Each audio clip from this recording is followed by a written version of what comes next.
Miss হবে না আপনার পছন্দের টিভি শো। দেখুন জি5 অ্যাপে একদম ফ্রি।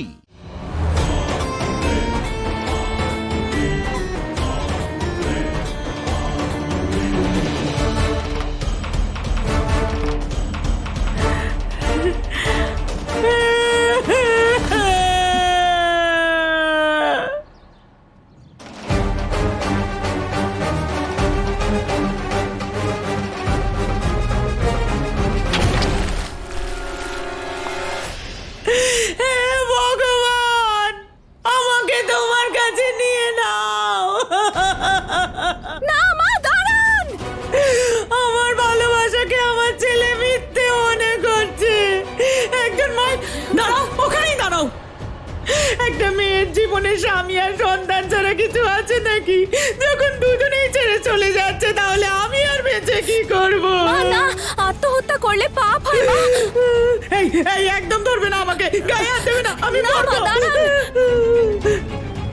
আমি আপনাকে এরকম করতে দেব না।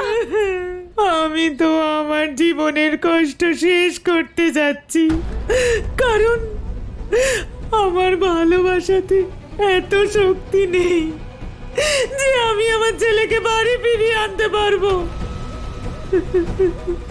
আমার সম্পর্ক এতটাই দুর্বল হয়ে গেছে যে আমার ছেলে আমার চোখের জলকে শুধুমাত্র নাটক মনে করছে।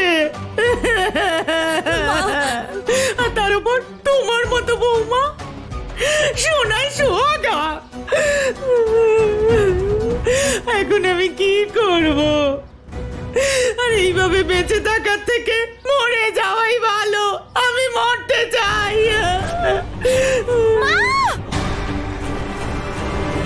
মরার নাম শুনলে মায়ের ঘাম ছুটে যায় ঝাঁপ দিতে।